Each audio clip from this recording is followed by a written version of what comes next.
Okay, we are going to go over the answers for the SpongeBob Genetics Practice 2, the pink sheet. Number 1, use the information for SpongeBob's trait to write the phenotype, physical appearance for each item. And you see that I have done 2 for you. And this is the key. We have the trait, body shape, body color, eye shape, nose style, the dominant gene, square pants, which is going to be capital S, yellow, which is going to be capital Y, round, which is going to be capital R, long, capital L. And then the recessive gene. Round pants will be lowercase s, blue color body will be a lowercase y, an oval shaped eye will be a lowercase r, and a stubby nose will be a lowercase l. So if we have 2 dominant L's, we know that's going to be the dominant gene, which is long. So we typed long nose. Lowercase y, that will be the recessive, blue body. Capital S, little s. We know the dominant will be the only one that is shown. So capital S is square pants according to our key. Capital R will also be dominant, and R is round eyes. Over here, capital R, lowercase r, only the capital will be showing, which is round eyes. Lowercase l will be a stubby nose. Lowercase s will be round pants. And capital Y, lowercase y, again, since there is a dominant, it will only show the dominant trait, which is yellow body. Number 2. Use the information in the chart in number 1 to write the genotype or genotypes for each trait below. So if they tell us what it's going to look like, we need to figure out what gene combinations are possible. If yellow body and yellow is dominant, we know that there are 2 options for genotypes: homozygous dominant or heterozygous. Round pants. So round pants is recessive according to our chart, which means the only way to show round pants is to have homozygous recessive, or 2 little s's. Oval eyes are also recessive. Again, the only way to show oval eyes, the recessive trait, is to have 2 lowercase recessive alleles. Long nose. Long nose is actually dominant. So there are 2 choices. It could be homozygous dominant or heterozygous dominant. Stubby nose is recessive, so that would be 2 lowercase l's.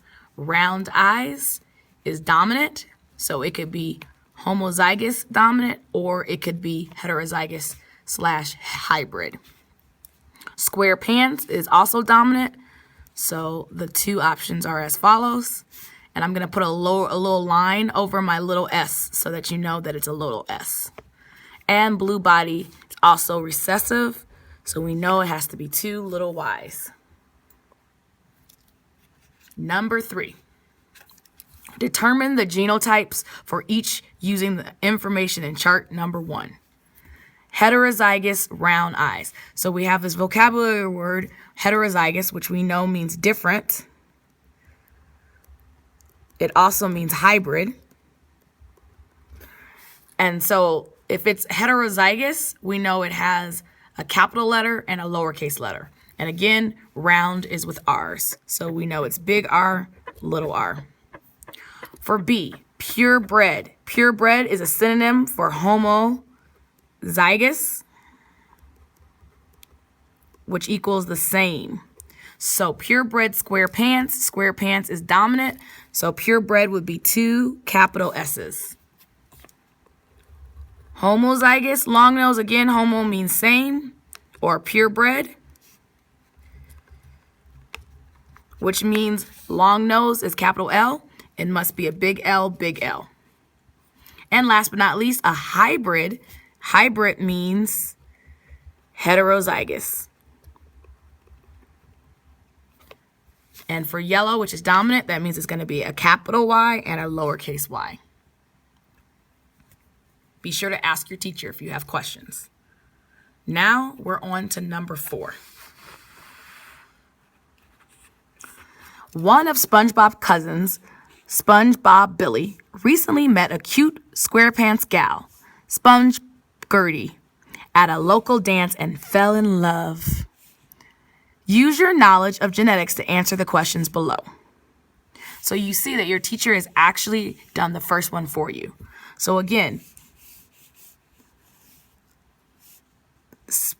the SquarePants gal is Sponge Gertie.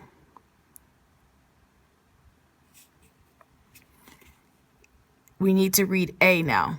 If Sponge Gertie's father is a heterozygous SquarePants, heterozygous means different, so we have a capital S, lowercase s, and her mother is a round pants, from our chart above, we know round pants is recessive, therefore she must be 2 lowercase s's.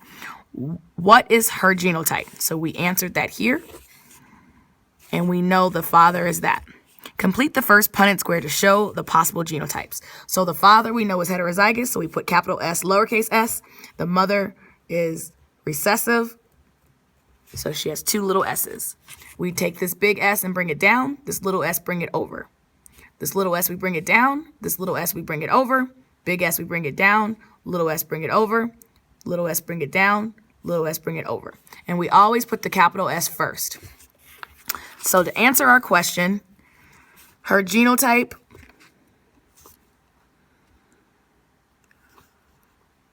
we already answered that, but there we go. Based on results, what would Gertie's genotype have to be? So if we know that Gertie is SquarePants, the only option in here for SquarePants, which is the dominant, is to be heterozygous. Because the only other 2 options, you would actually be round pants. So the answer is big S, little s. Now let's move on to B. Complete the second Punnett square to show the possibilities that will result if Billy Bob and Gertie had children.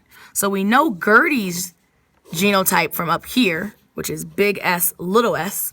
Billy Bob. We need to figure out what Billy Bob's genotype is.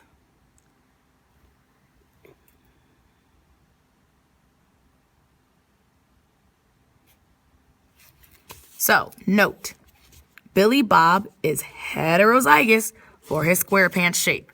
So the only option for heterozygous is capital S, little s. So, we are crossing Gertie,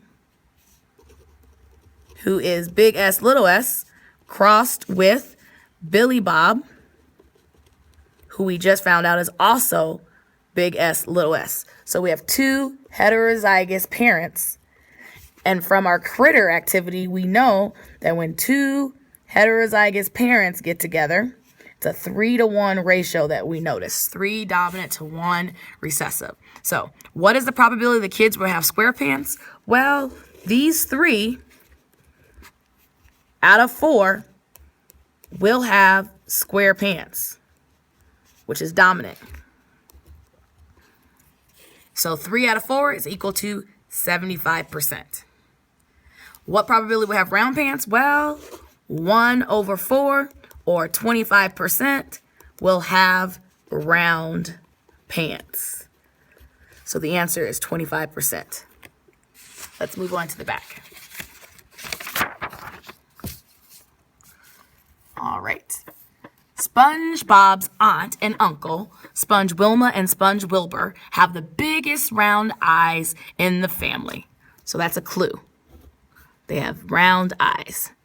Wilma is believed to be heterozygous for her round eyes. So right there, we know that Wilma, if she's heterozygous, she must have capital R, a lowercase r. While Wilbur's family brags that they are purebred line. All right, so if they're a purebred line for their round eyes, that means that they must be little r.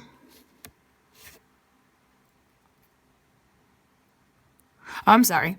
So they're purebred. It says here that they both have round eyes. So purebred would be capital R, capital R.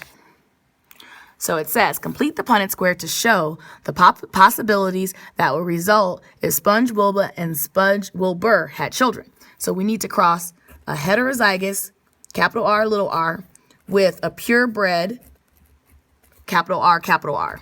When we fill in our Punnett square, we notice the following offspring. It says, give the genotype for each person. Wilma, as we already said, is capital R, little r. Wilbur is purebred, capital R, capital R. We did that already. The kids being round eyes versus oval eyes. So round is R, capital R.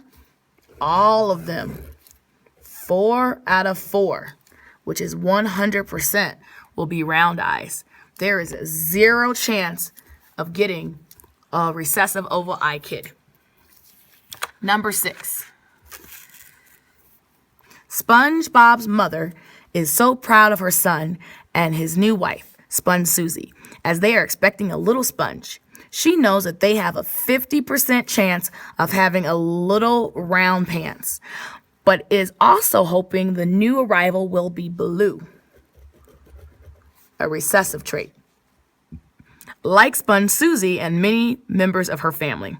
If SpongeBob is heterozygous, so heterozygous means he has to have a capital Y and a lowercase y for his body color, what are the chances the baby sponge will be blue? Use the Punnett square to help answer your question. So again, to figure out the family, the parents, we skim over and we know SpongeBob's mother is proud of her son, and she knows that they're going to have 50% of chance of having round eyes, but she wants a blue baby. So Sponge Susie and SpongeBob, we're going to go ahead and put capital Y, little y over there, because we just found out that SpongeBob is heterozygous for his yellow body color. And now we are going to pause.